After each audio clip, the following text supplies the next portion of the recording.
So hello, everybody. Thank you for joining us. Like I said, I'm really ecstatic that you guys joined because I realized I never asked anybody to RSVP.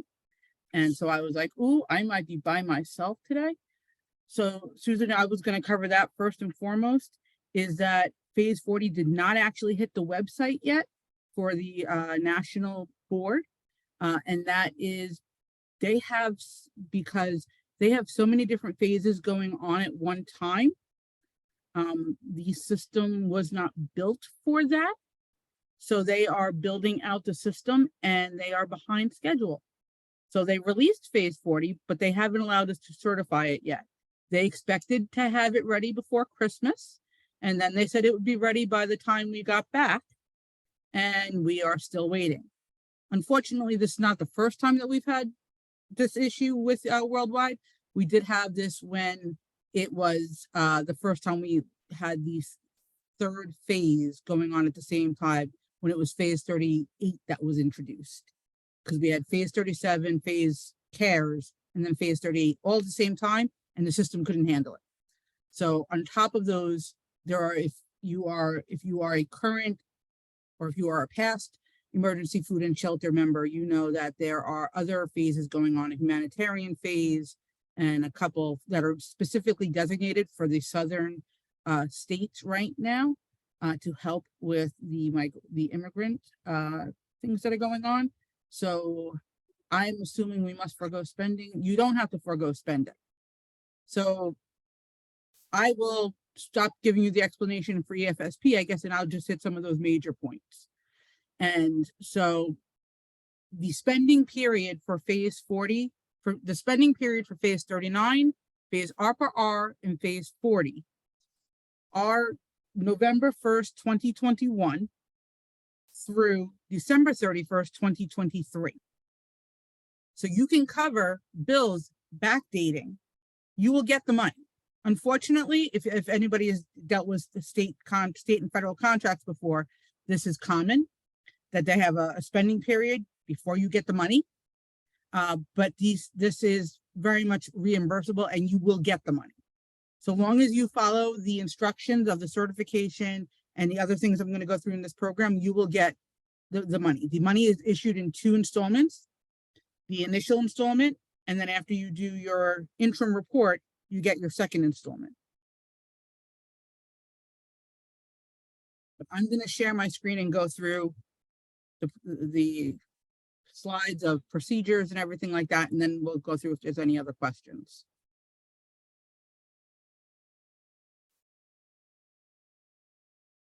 Okay, you see a slide, right? It's always good to make sure. Okay, so we're going to go through the history. So the Emergency Food and Shelter Program's been around since 1983. It is federal money that comes from FEMA. So now it's the Department of Homeland Security. So Congress authorizes the money, then it is distributed through FEMA, and the governance is these organizations right here. And United Way is not only on a board on the seat, it's also the financial administrator and secretary for the program, which is why when the checks are cut, they're cut through United Way Worldwide. And when you send money back, it goes through United Way Worldwide. So there is a national board. FEMA is the national board chair. And again, all those major organizations are members, and United Way has its role. Then, and they are the ones that kind of establish who gets what. They establish our county allocation and what is called our state set-aside allocations. And they also set aside all of our rules. So all the rules I'm going to be establishing today, it's all created by the national board. The state set-aside gets a bucket of money in addition to what the counties are allocated, and they allocate those to those who were not awarded, or if they feel that any other county needs to get bumped up in their allocation. And then our local board, we take the money that we've been allocated in Westchester, and as, you know, decide how it's going to be allocated from the proposals that we receive. And this local board, we have about 16 members on our local board right now, and they meet several times a year to go through what's going on in our communities and what we need to do as we move forward. We, as our local board, responsibilities are to advertise the fact that there is funding available, to make the funding decisions, and to keep track of everything that national wants done, and to keep and to help the local organizations be in compliance. And then for each organization, you see the initials LRO regularly. That is each individual organization. That is your local recipient organization. You've each been given an LRO number that's based off of the local board, which is Westchester 629-600. You will have 3 digits after that. Your responsibility is to make sure that you keep within the parameters of the program, that you pay any vendors directly within 90 days, that you submit your interim and final reports, and that you retain your documents.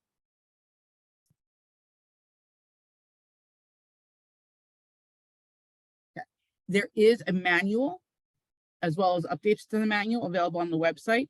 The last time the manual was released was phase 35. Again, we're in phase 40. So there are amendments and updates that go with that. If you are a new LRO joining us, there are certain forms that you need to do one time. And that is, the first one is you need to complete your DUNS report and email it to documents@efsp@uww.unitedway.org. Again, this is if you are a first-time LRO. And the way that you do that, first off, you make sure you get a DUNS number. And the way to get that DUNS number is available here. And again, I'll send out these slides. To get the form to fill out your DUNS report, you go to the Emergency Food and Shelter website. You put your username here. Your username is your LRO number, the full number. Your password, you should have been given a password, or you should have created a password. If you need help reestablishing your password, please let me know, and I will reset your password for you. Once you go in to get your DUNS form, on the left-hand side, you'll see a sidebar, and you'll see the DUNS. Click on it, and this report will show up. You'll download it. The hardest part of this report, because most of it is really easy, the hardest one, which most people, is you need to put what congressional district your agency is physically located in. Okay, so that is based off of who your congressman is. And so just based on that, and that seems to be the question I get the most from this form, is people don't know what to put for the congressional district. So it would be New York State, and then whatever that number is. I was in District 18, so like that. Okay, and then just as a reminder, any documents get sent to the documents email. You don't send documents to the regular EFSP email; they will ignore it. Before I go on, just for a brief understanding about the administration that's actually helping run this program, it is only 9 people who are, since COVID, have been working remotely, and they actually prefer to get things emailed now, but they are handling, just how I'm handling, about 175 organizations. They're handling, 1,100 local boards and all the organizations within each local board. And again, that's 9 people, and they are dealing with the current phases and the compliance of the past phases, as well as the payments. So that's why they have you, that is why they have people go through their local board to get information so that they don't have everybody calling them all at one time. But that is also why they are not very responsive when we do ask questions and why we end up being on hold sometimes for hours. So in addition to the DUNS form, right, and this is, I did send emails out for this, but it is also just as important to fill out the electronic forms transfer form, because that is how you get paid. Okay, so you need to complete it thoroughly. New organizations need to do it so that they can get their first check. I apologize, there is an error here. They stopped issuing the first check, the first payment by check. It is now completely by EFSP. So you need to complete this form if you're going to get any payment. The good news is you only need to do it once, unless your banking information changes. This is a copy of the form. It is available on the website when you log in. Again, on your left-hand side sidebar, there's an EFT form. And you will download it, complete the sections. So the information, your local recipient organization and the signature of that person may be different than the signatures on the account, because the people who may be able to sign checks in your organization may not be the person authorizing the local LRO. So please make sure you have the right people signing those areas. Then you need to make sure you include a voided check. And it needs to be the original. And it also, this is really important, the name on the check needs to match the LRO name up here. Maybe not the contact name, but the LRO name, the organization name needs to match the organization name on the check.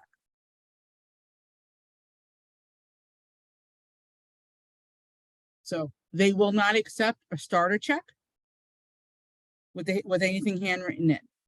Everything needs, and they will not accept an altered check.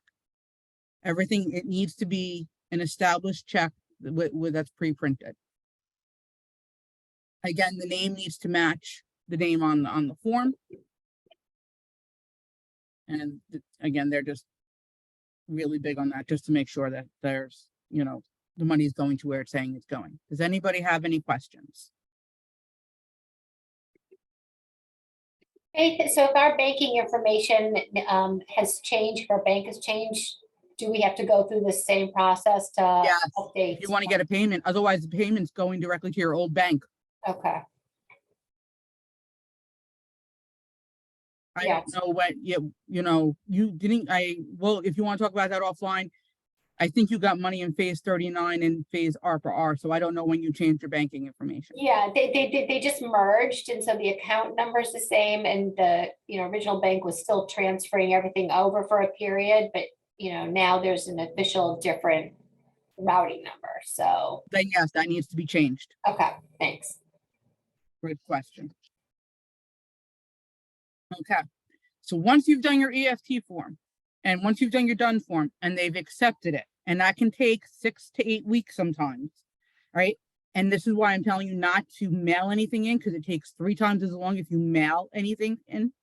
Please email all the documentation. Then you get to finally complete your certification form. Everybody has to complete a certification form for any phase that they have been awarded money. Okay, so every phase, if you are awarded money, you need to complete a certification form. To get to the certification form, again, you go on the website. You go to the left-hand side. This is how we get most of our information. You actually go to your LRO plan. Up top, you have to hit the phase. That will have a scroll down, and you'll pick the right phase that you're being awarded in. In your award letter, we will tell you what phase you've been awarded in instances where we've had 2 phases at the same time. And if you've been awarded in 2 phases, you have to do 2 certifications because they're considered separate buckets. Once you have established the right phase, right over here, there's an icon that's you hit that icon. Once you hit that icon, it'll tell you that it will be emailed for e-signing. And then you will hit OK. You will be sent an email from DocuSign that you have to, for an electronic signature. You will open it, you will hit continue. Then hit start. You'll click the yellow box here to sign. Your signature will show up. You hit adopt and sign. And then you hit finish. And then you're done. Once that certification is done, then about 2 weeks later, they will finally cut your first payment.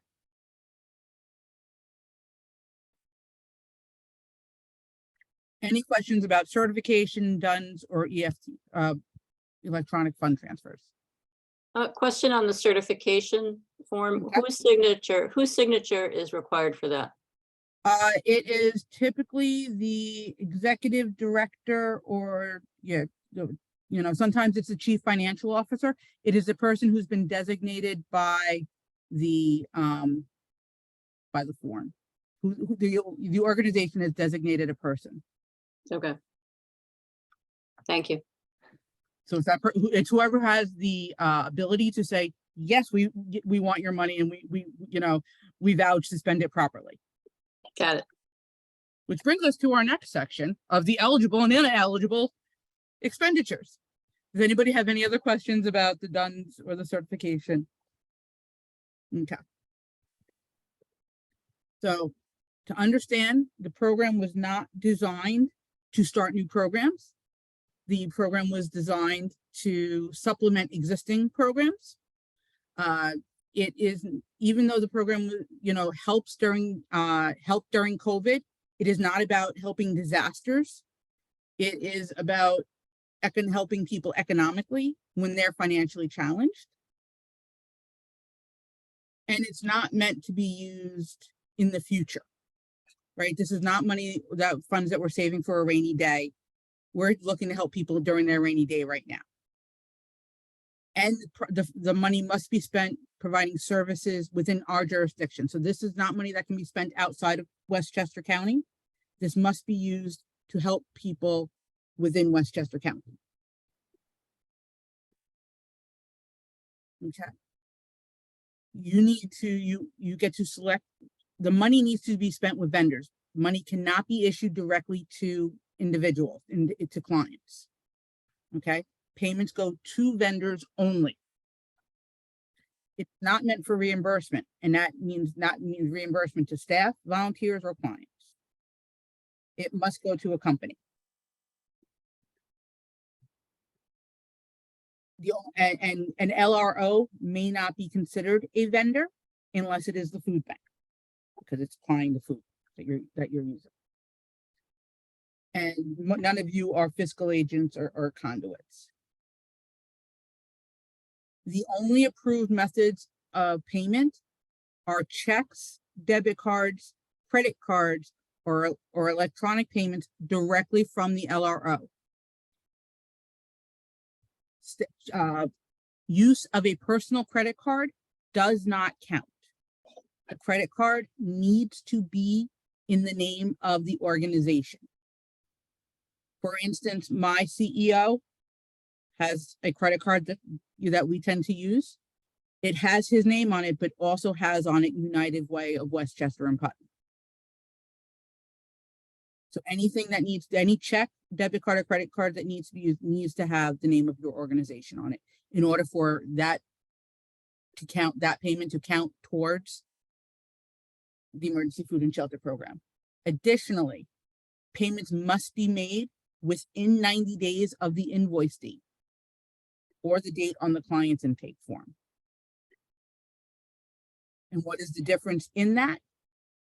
If a client comes to you on January 1st and they're about to get kicked out of their house and you're paying back rent from October, then the invoice technically says October, but your client intake date is January. Just so you can understand the difference. So of these payments, which ones are ineligible? Again, we can't use petty cash. We can't use reimbursement. And we cannot have payments made from a personal credit card.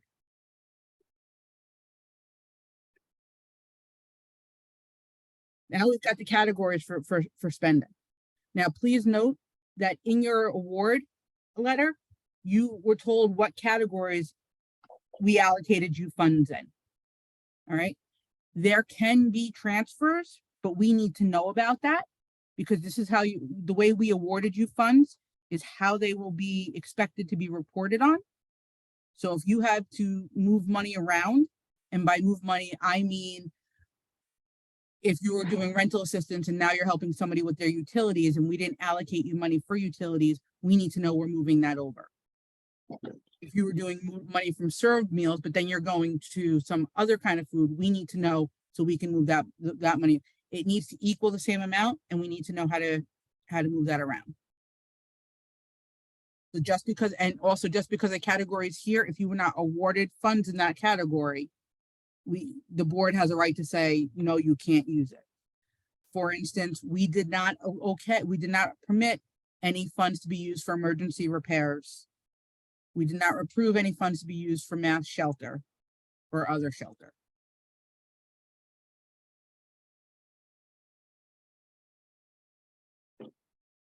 Okay.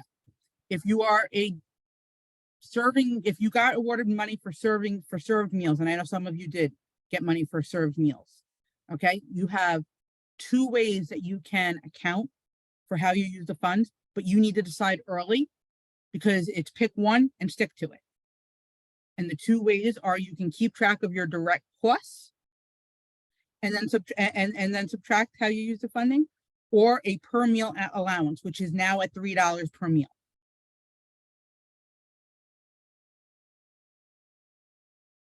If you're doing direct costs, the eligible costs are food, consumable supplies, limited first aid supplies, diapers and feminine hygiene items, and local transportation costs. And that is the trucking cost, and that's a certain dollar per mileage. What I've seen more common is, and if you do a direct cost, you need to keep an itemized spreadsheet on the bills associated with that. And again, proof of payment needs to be in the name of the LRO. And they can ask for documentation.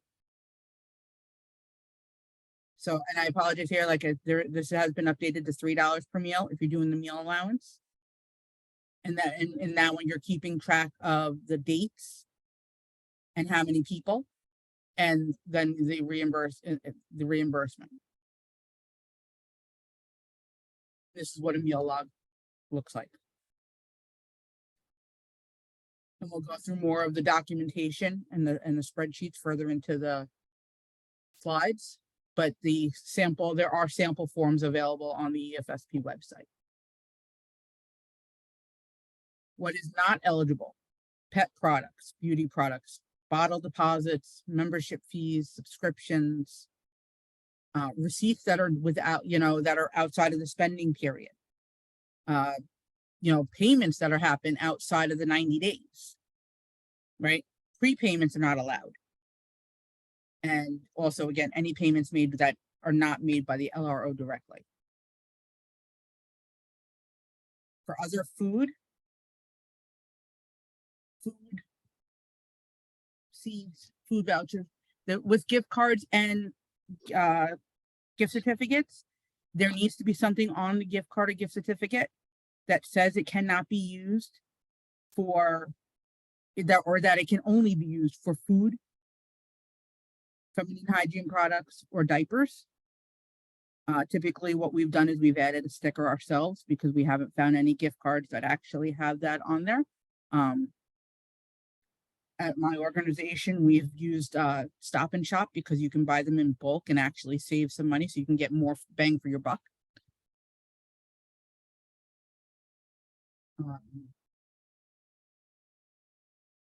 And then also, especially with nowadays how we have to individualize things, it can also help cover some of the costs for bags and boxes and local food mileage.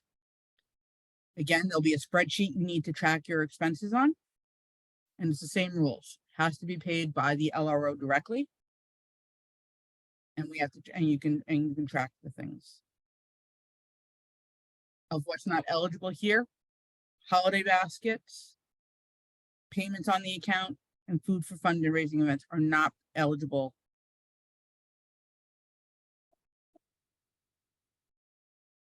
Okay.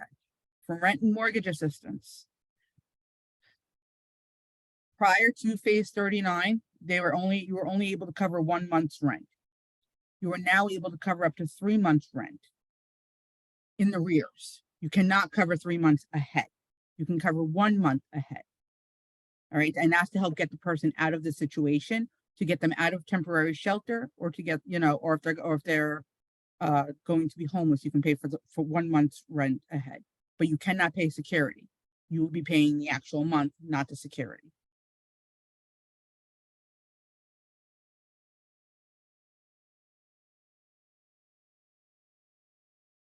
And again, you can't pay more than 10 days before the due date for the current month. And you can't pay, and again, for the first month, you can't pay more than 30 days. You also, again, can't pay either 90 days from the date due or 90 days from the client intake form. And that's that example I gave you before of taking somebody's intake form in January and covering months prior. And these payments are going directly to the landlord or mortgage company.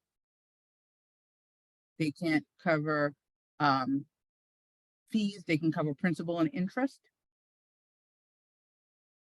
And it must be, if you're covering months, the months must be from the current phase. So payments cannot be for periods that were before November 1st, 2021. Which is a good thing to know, because we're still dealing with many families who haven't been paying since 2020. Late fees, security deposits, escrow, property taxes, insurance, none of that can be covered under rent and mortgage. We're looking at principal and interest. Is there any questions about eligibility so far? Okay. Sorry, Faith, I do have 2 questions. Okay. Just on the gift cards, do we need to get receipts back from those to have an itemized list of what it was spent on, or as long as it says, because the LRO is paying for the gift card. You need a receipt from the gift card purchase, and you're going to need to show a photocopy of a gift card with the sticker on it. okay, perfect. And then That's what I would keep on, as documentation. amazing, thank you. And then on the rent, if we have the same person or family who moves more than once in the same year, can the same person or family get their first month paid twice in the funding year? Not the first month. Okay, got it. Thanks. Any other questions?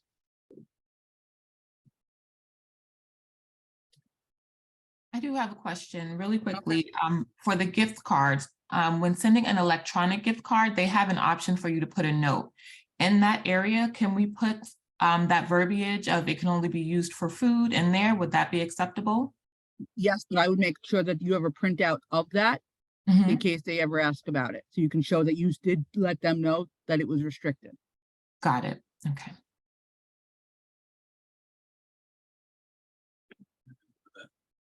Any other questions?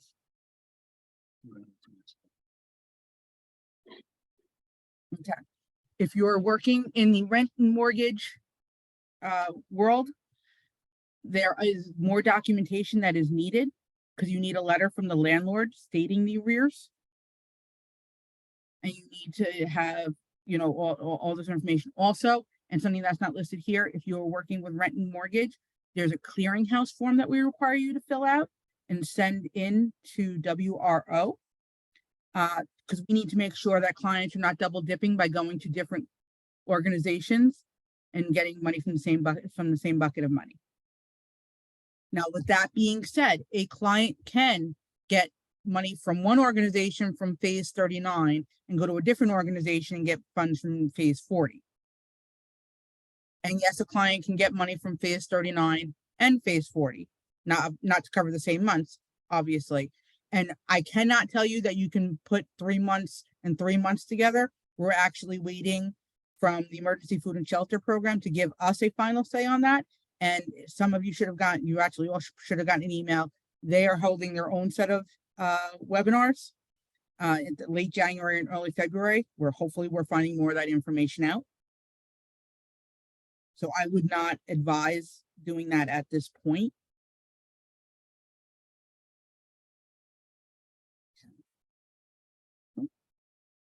And then there are supplies and equipment that can be covered, and we actually have allocated some people some money. The big thing to note is that we can't handle anything more than small equipment exceeding everything has to be less than $300 per item. So that's why we can't cover stoves or refrigerators, because any of the equipment needs to be $300 or less. So that may mean we can cover shelving or some of the plastic containers that things need to go and utensils that need to go out and things. Oh, wrong way. Okay, so of these options, the ineligible, item would be the provider that wants to spend $350 on a mattress. Everything else would potentially be covered. But again, if you have not been allocated awards and supplies, and you need to move money, then you need to know that again, the local board needs to know that we need to put money into that category for you and where it's coming from. And more documentation is needed. Again, there'll be a spreadsheet, the invoice, and the proof of payment that it came from the LRO. We can cover utilities. Again, up to 3 past months on a metered utility, and a one-time delivery for a non-metered utility. Again, no prepayments. And it's the same sort of process, keeping track and going through the documentation that's needed for utilities.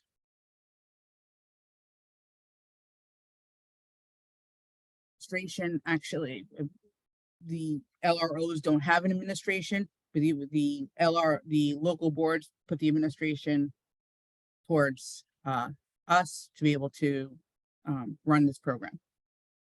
And by us, United Way and WRO share the fee to help make sure we have administration available to help you guys through this. Any questions? Right. Next. Okay. So once we get you started, after you get your first payment and you've spent the money, you have to do an interim report so you can get your second part of your money. And this is really important and has to be done.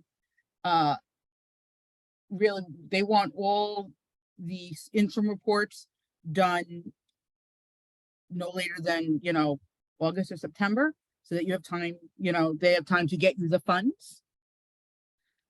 We recommend people doing it as soon as possible, especially when phase 40 is going back, a year and a half from where we've started. I always recommend people do their interim report as soon as possible. To get to the interim report, we go to the website. My mouse is friendly. Then on the left-hand side, you hit interim report. And guys, this is really the hardest thing is not knowing where things are. The actual report's not hard.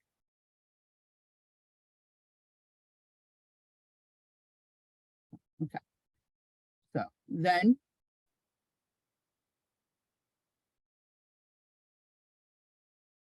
again, you hit the phase that you're looking at.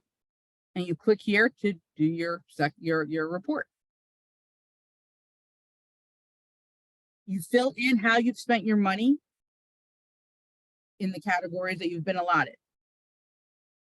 Let them be 0 if they're not your categories.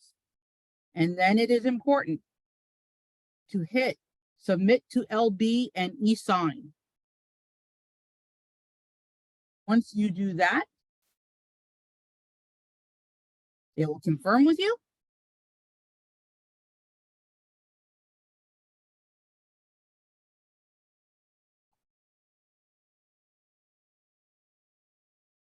Twice. Once it's to confirm that you're signing it, once it's to confirm that it's being sent to the local board to sign. So then you get an email, you sign it, and then it gets sent to me and I sign it electronically.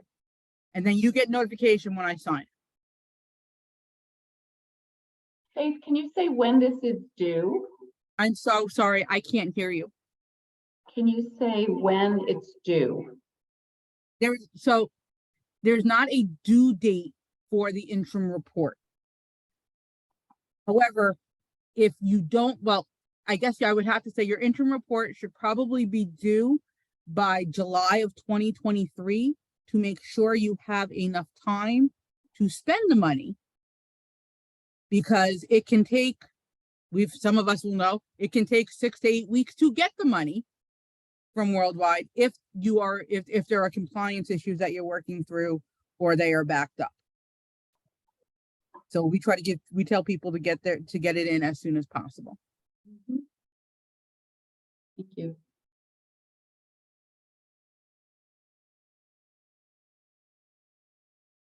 And then you can actually see your report status by going back to the interim report and see that it's in process.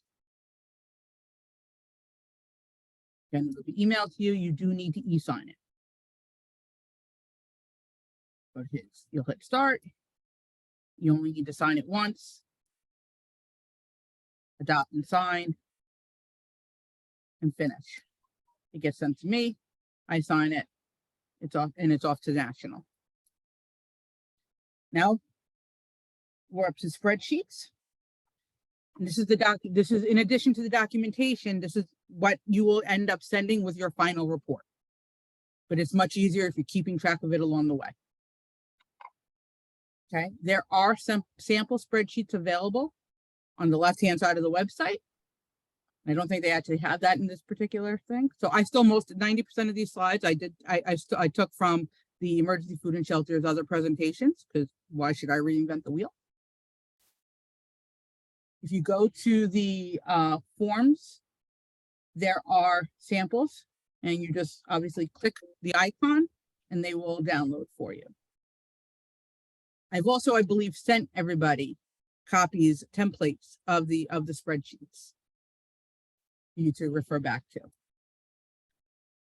This is all the information you need to keep track of on them through the various spreadsheets.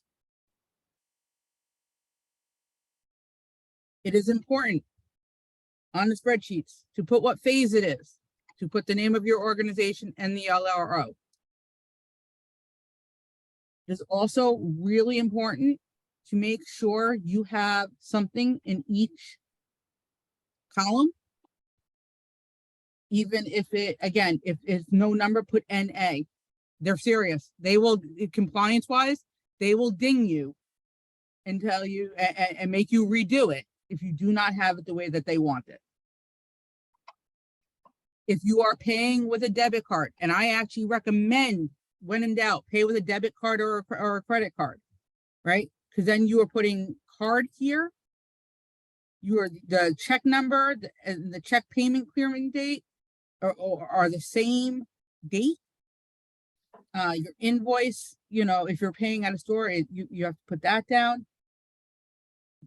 Your receipt number, and then the difference here, the check number amount could be different than the amount covered by EFSP, and you need to show that. And that's not just with served meals, that's with any template, that's with any spreadsheet.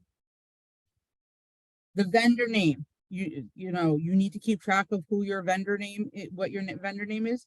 And it cannot be the name of another LRO. It needs to be an actual vendor. It also all needs to add up to what your award was for that category. So your total EFSP portion needs to add up to what your award was.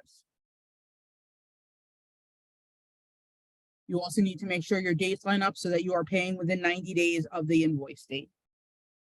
They will ding you for that too. It's so funny here. The big thing, if you are paying rent and mortgage, because rent and mortgage and utilities, you need to track each individual client. They want it alphabetical. They will put you out of compliance and hold up you receiving money if it is not alphabetical. In addition, you cannot have a PO box. It has to be a street address of the client's address. The client's address does not necessarily mean the address of the landlord or mortgage company. That's who's getting the money, but this is for what address it is. It's covering.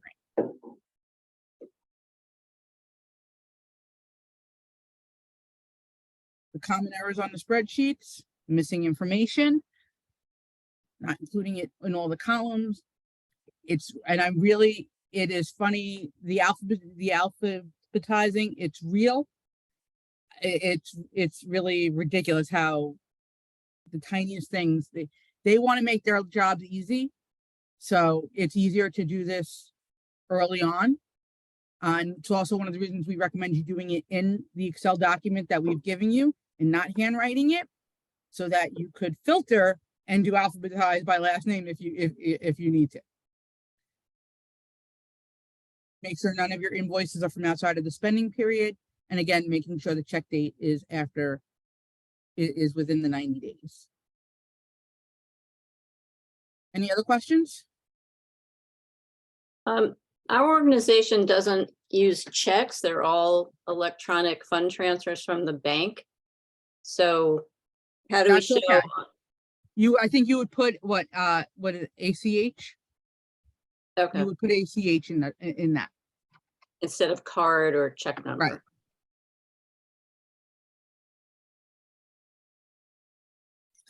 I'm just laughing, but can we charge for our time to do this? Because our time to do this is probably more than the grants that we're receiving. It's very, very tedious. Well, what I try to do, because most of us don't get allotted a whole lot of money. Let's just Yeah. be, and it's tedious for the rental and the mortgage, especially, absolutely. But we're helping people who otherwise wouldn't have those funds available. And that's actually a really important thing to know if you're doing rent and mortgage, or even any of the food. This is a program that we don't look at whether or not the client is documented, right? Because the money is going to vendors and to landlords. So these are funds that could potentially help people who do not have documentation. So but if you do not have a large allotment, or if you are food, I try to spend it all in as few invoices as possible, so that I have as little paperwork as possible.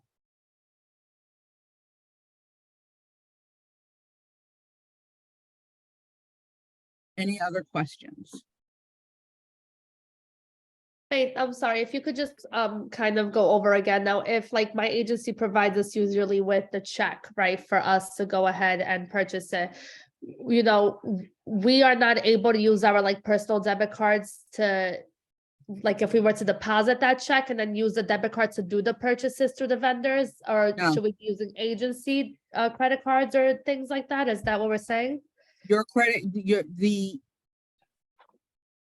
however you're paying your vendor has Okay. to be a YWCA check or debit card or electronic fund transfer. It cannot be it cannot be a reimbursement from a personal credit card or personal account.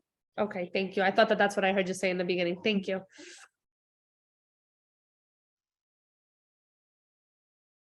Any other questions? Okay, The only question I have for you guys, now I'm really excited because I actually got this done within an hour period, so I wasn't really kind of hoping, because I'm totally winging this. But we realize there's enough new people that we should really be doing this to make sure everybody knows the rules. What could I have done better that I can do better tomorrow? Because I'm doing this again. This was super helpful, Faith. Good. Faith, also, I just want to, I couldn't hear you at the very, very beginning. You gave the spending periods for phase 40. Did you say it was the same for phase 39 as well?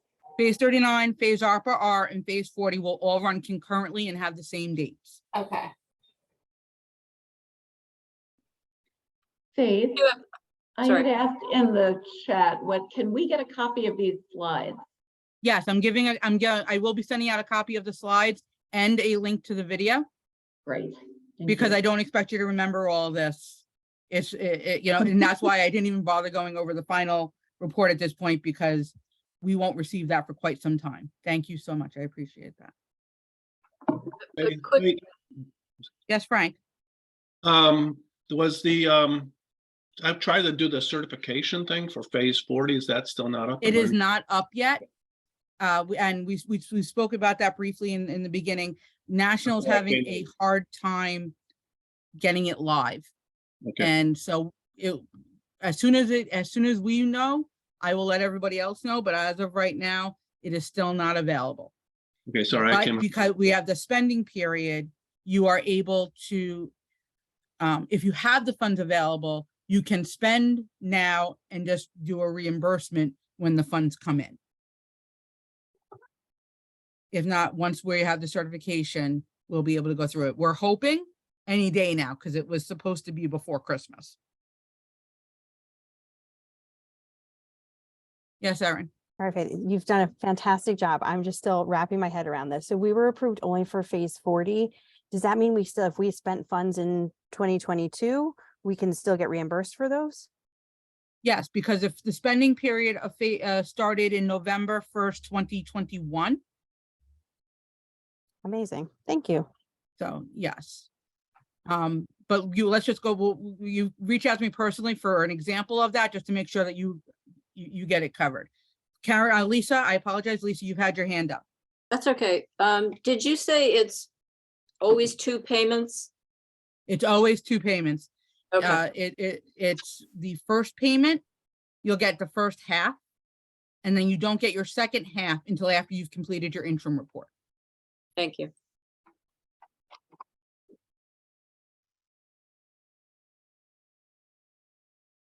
Any other questions? Okay, well, I'm available and I will stay on for a few more minutes if anybody else has any questions. If not, thank you all for coming, really. And I appreciate you, and let me know if you have anything as we move forward. And again, once I know information from the national board, I will share. Thanks so much, Okay, Faith. everybody. Thank you. Thank Take you. care. Have a good day. Thank you, Faith. very It's nice to meet you finally. You too. And I will let Avery know about that you'd be interested in mattresses. Okay, I have a quick question for you. So we have a grant for food, as you know. If we had a need for shelter, can you apply for 2 different pockets? In the or future, no? you can apply for.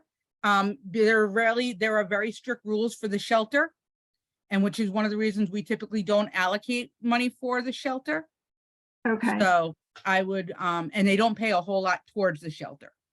okay, so but you can apply for like housing, like rent assistance and food at the same time, like 2 separate applications in one phase? No, you put it on the same application. You can just put, if you were going for $10,000, you can put $10,000 as your request. And you're requesting, 5,000 from food and 5,000 from rental assistance. You could do 2,500 from food, 5,000 from rental assistance, and 2,500 from utilities. You Perfect. let us know. But just because you are asking for it, Yeah, doesn't mean you'll be awarded each bucket that you're asking for. got it. Okay, thank you very much. You did a great job. Thank you. Okay. I have a quick question, Faith. Yes. So we recently relocated our offices, and I'm looking at our checkbook right now, and it states the old office. Should I get that taken care of before I make a copy and, you know, to submit with the, I forgot what I have to submit it with. I wrote it You have down. to submit it with the EFT information. Yeah, that would be the best thing for you to do. It'd be Okay. one of two things. Either change it now and get a copy of the check, or don't change it. Right? Because they're not, but you can't change it in the middle. Okay. So I'll handle this first then. Okay. Get a new checkbook. But you know, and then- honestly, it's not a bad time to, while you can't certify to begin with. Right. Awesome. Thank you, Faith. All right, no problem. Shadon, do you have any questions?